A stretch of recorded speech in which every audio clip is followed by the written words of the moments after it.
Good morning, everyone. Good morning. Beverly just asked me to make an announcement after the session, but I'm going to go ahead and do it now so I won't forget. Forgetful sometimes. Her class still has poinsettias. I believe that's how you say it. They are for sale, $10 each.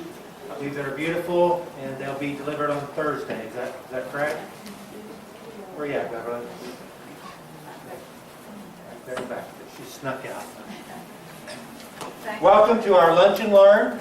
We're going to present at least 7 different times, 7 or 8 times, on the Baldrige application and the Oklahoma Quality initiative that we've taken. The category, if you don't know, there are 6 categories in the application, and then the 7th category is where we prove everything that we said in categories 1 through 6. So when we say that we do something neat, we have to prove it with basically a 3-year trend, and that's what happens in category 7. So category 7 will be like 7.1, and that ties to the first category. It goes all the way up to 6. So we say what we're doing, and then we document what we're doing in the 7th category. So that's sort of how it works. The category that I've been assigned is customer focus. And we all know that customer service and a customer focus is what we are about. Students, whether they are full-time day, short-term, or business and industry, anyone we take care of, basically they are students. And that's customer service and customer focus that we need to be aware of. And we all know there are a lot of other things that we do that are in addition to being students, but that's the main focus.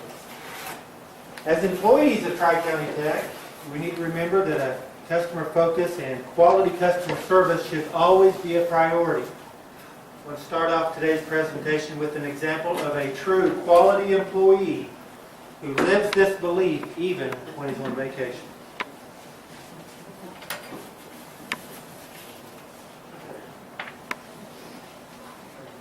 I probably messed that up.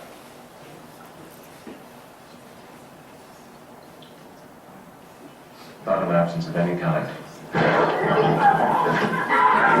And state law mandated that he take at least 2 weeks vacation.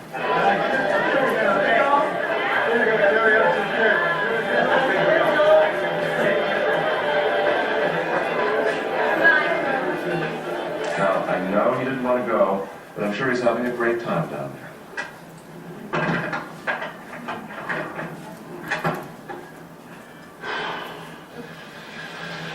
Look, man, fun is fun. Ain't no problem with chilling when the chilling's right. But when things ain't happening the way they're supposed to happen, you know Triple T gonna condense the nonsense. Just because I'm on vacation, don't mean I'm out to lunch. I come to play, baby.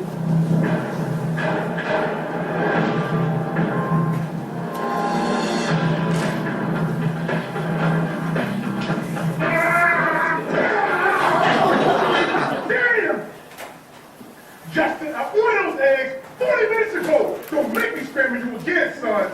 Well, we were aware that Mr. Tate was a discerning guest, but it seems that we weren't fully prepared for exactly how discerning he was.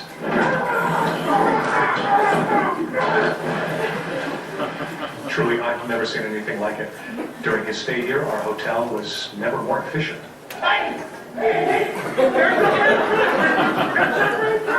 Quite simply, Mr. Tate was the best guest we have ever had here. And I think we actually got him to loosen up a bit and enjoy his vacation.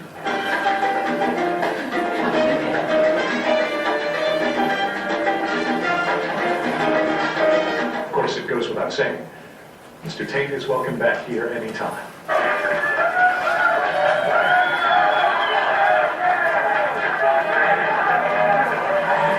Here, the office environment deteriorated rapidly. Things went from bad to worse. Downright strange. Terry back, everything quickly returned to business as usual.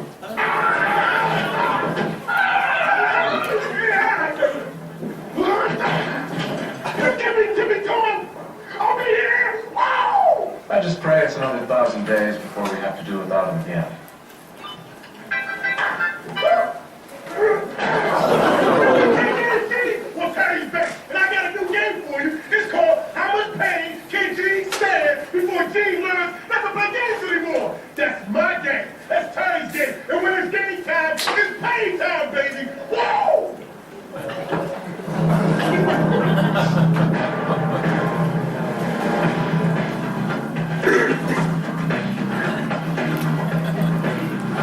Thank goodness we don't have the office linebacker around here. I think that was at my job at Copan, I had an office linebacker.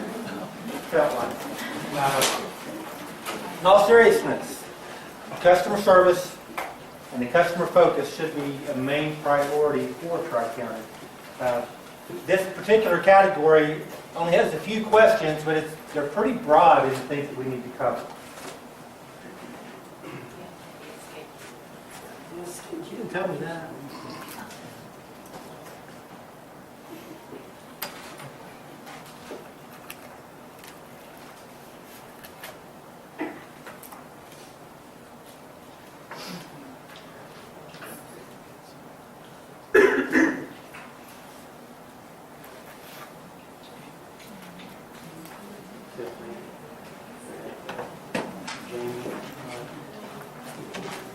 You don't want to edit it. I don't want to edit it.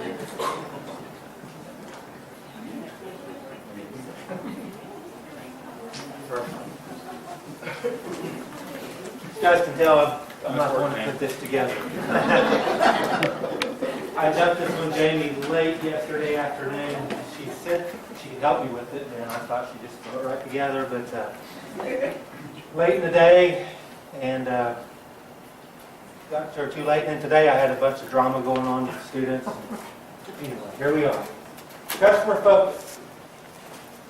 How an organization engages its students and stakeholders for long-term market success. How do we engage our stakeholders, our students?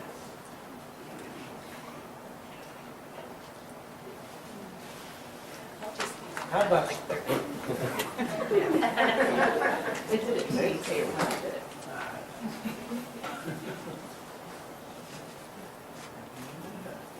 you stop the video while that's going on? Sure. Who are our stakeholders? We're going to go through a list. There are obvious ones, and then I want you guys to help me out also.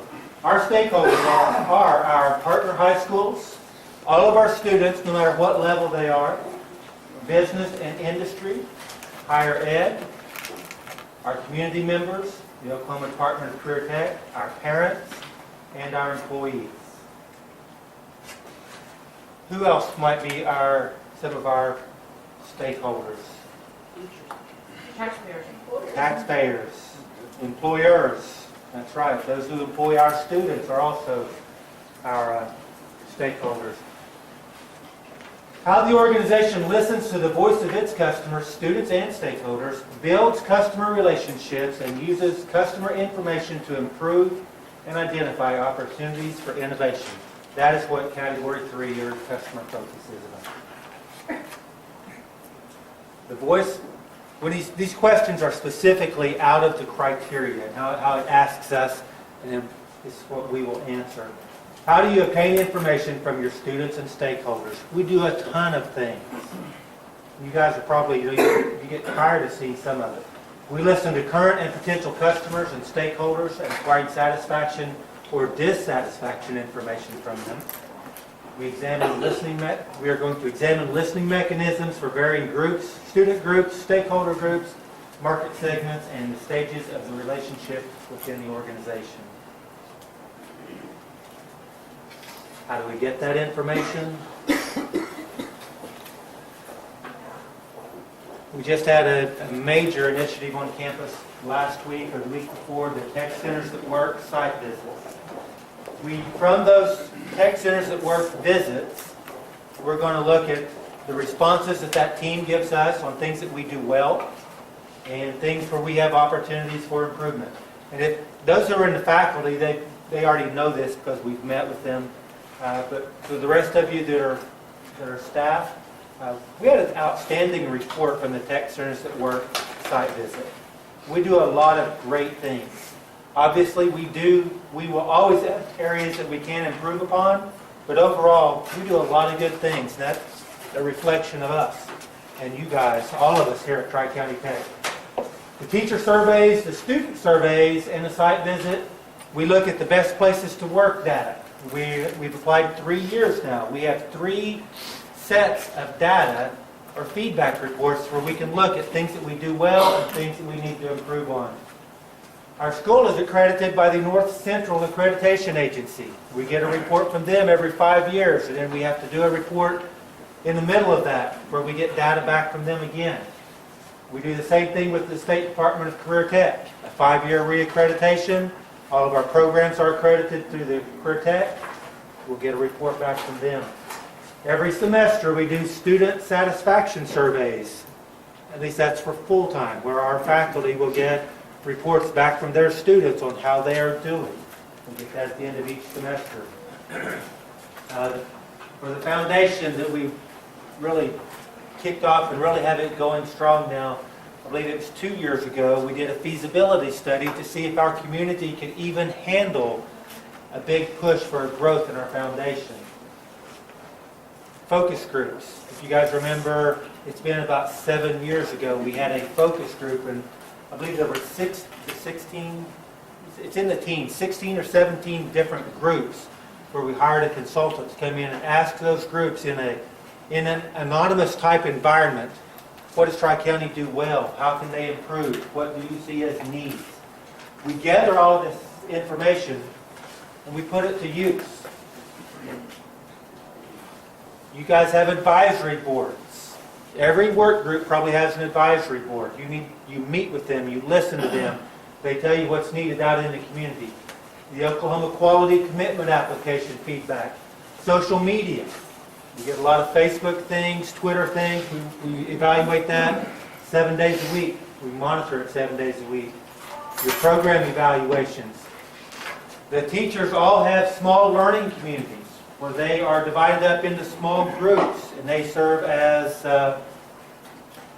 peer groups that can help each other through tough situations. They can offer advice. They can get feedback from the students. Basically, information goes down from leadership into the small learning communities to the classrooms, and then that information should come back up from the students to the teachers to the small learning community groups to leadership. These surveys that go on all the time, you guys, the faculty are just now filling one out about the start of the year. You do a lot of things through Zoomerang. Short-term course evaluations. The teachers also have a plan of excellence meeting each spring where they ask for the things they need, either for their program. Could be for instruction, could be facility, if they want to make changes in the direction they're going. All of that takes place in those meetings. Short-term course evaluations. We all have the Bright Ideas process. As Mr. Fields says, if we submit enough of them, one of these days there might be one that is shattering. It might be the huge difference that takes us to the next level. So those thoughts that you have that might be a bright idea, throw them together and submit them. It might be the thing that really pushes us up to that next level. Employer satisfaction surveys go out every year. So when all the employers that hire our students, we send them a survey. We want to know, how do they work out? What do we need to do to get better? How do you engage students and stakeholders to serve their needs and build relationships? The way we use information on students, stakeholders, markets, and educational programs and services to identify and anticipate current and future stakeholder groups and market segments. How we market, build, and manage relationships with students and stakeholders, and how do we manage complaints? That's the next question that we have to answer as part of the application. When do we start building relationships with our students? What age do you guys think it starts? Is it 8th grade? I'm counting on you to have a better answer. Child Development Center. Child Development Center. What age do those youngsters get started in there? 6 weeks. We start building that relationship at 6 weeks. How many of your students in your programs were either in the daycare center as a student, or they did one of our summer camps? Lots of different times. We actually start building that relationship at 6 weeks old, right down there in the Child Development Center.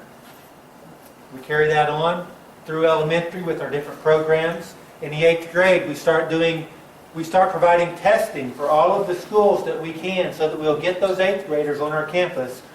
We'll do a test and then we'll tour them through the programs so they get a chance to see the quality of this facility so that they can get a taste of the environment that we provide for our students. We're different. You guys all know we're different. We're not the high schools.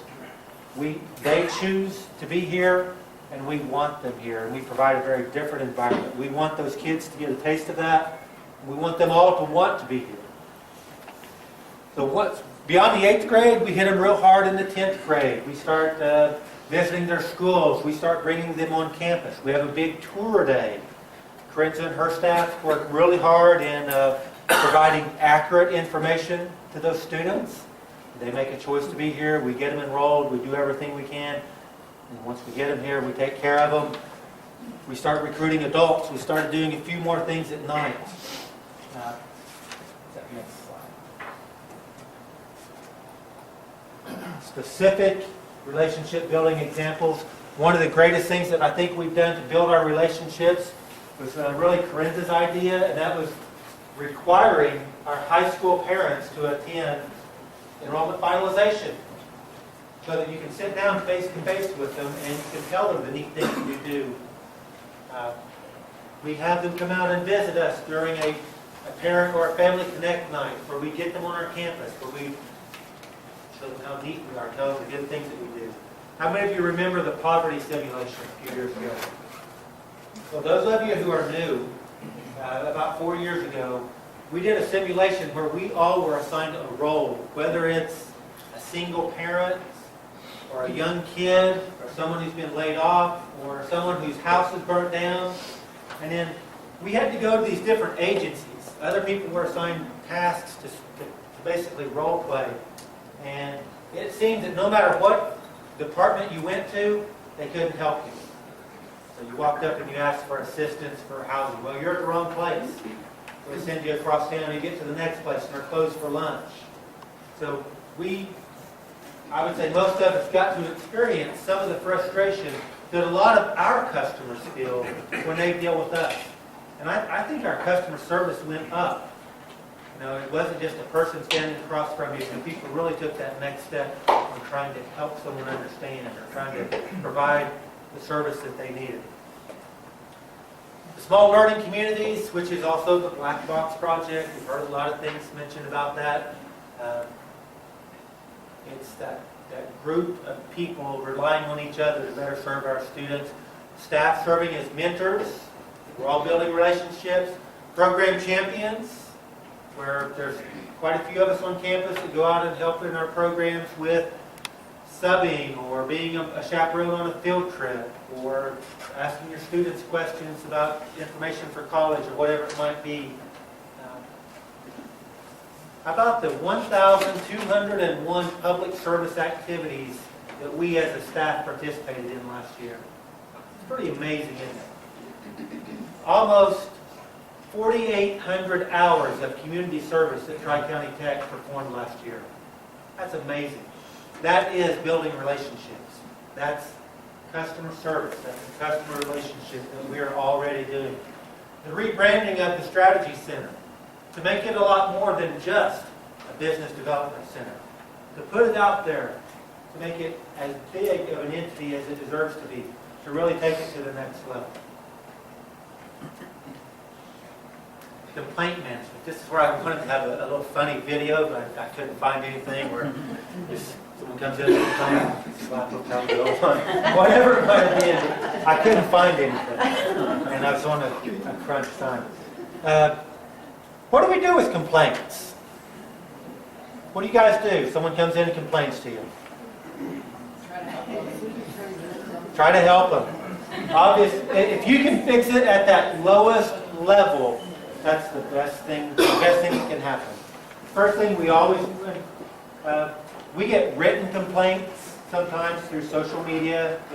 Facebook, someone will gripe or complain, or probably Deanne gets a lot of calls, someone wanting, not a lot, but some, where someone wants to talk to the superintendent, and they're mad about this or mad about that, or Jeanette or I will get calls and it'll specifically say, I want to call to complain about whatever it is. So the first thing we've always got to do is we've got to listen. Listen, and we always need to ask them, what would you like me to do about it? Are you just wanting to vent? Are you wanting action to take place? But always let them know that you hear them, you're listening, that you're going to investigate, and we'll try to get it taken care of. A lot of times they're very valid complaints.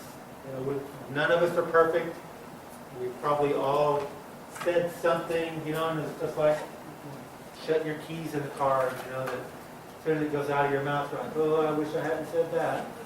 Or you do something that's maybe not what you should have done. So we need to listen, let them know that we're going to try to take care of it, and make sure that you follow up.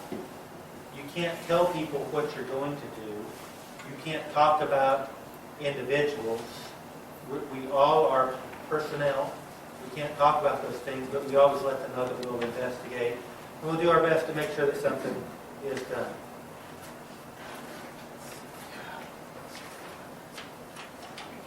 Is that it?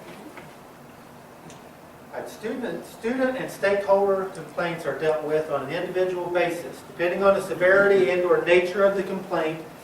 That would determine who deals with the complaint and who has the ability to bring the issue to a resolution. Complaints from social media are dealt with within 24 hours, and then depending on if it's walk-in and they talk to Ember or Jean or whoever's at the front desk, at that point, you start filtering. Does Zeth or Juan need to be called? Is someone, really that upset? Everyone's on an individual basis. This is probably an area that we have an opportunity for improvement as a school. So when we write our application, we'll report what we do, and I expect some feedback as some kind of opportunity for improvement. So as we write the application, you guys don't need to panic about the Baldrige application or the quality application. You just need to know what our story is. We're trying to educate you guys on things that we do, how we do it. We do this stuff all the time. You're not going to be grilled or interrogated. It's not going to be a big thing to make you upset or uncomfortable. But know what we do. And I think you should all know that if you don't know, you can ask. If you don't know what's going on, and ask. You need to ask. If you don't, then that's your fault. Ask. Always ask. Relax a little bit about the application. Dr. Strobel's doing a fabulous job on getting it together. I'm very confident that we'll win the Oklahoma Quality Award this year in our first application. We have to win that, and then we'll be applying for Baldrige as soon as we do. If you guys have questions or suggestions about the customer service area or the customer relations component of our quality application? Okay, just remember, you have a question, Jolie? Just remember, every day, we are all on this continuous improvement journey, whether it's Oklahoma Quality, Tech Centers at Work, Best Places to Work, whatever it is, we are going to try to get better. And if you're not interested in getting better, let's get interested. We all should be there. Look at the data, look at the things that people, if they say you're not doing it, there's probably some truth in it. There's something about it that's caused that perception. Dee? I don't really have a question, but I noticed it was talking about mentoring, and I don't have an official mentor, but I do want to recognize the fact that everybody I've asked a question of has been willing to stop, take time to help me be successful in this new job. Thank you. I have lots of mini mentors, I guess. We talk about the Tri-County way, and that's the way it's supposed to be. We're all in this together. Do you have anything else to say? If you guys don't have any questions, then that'll be it for Lunch and Learn. Have a great weekend.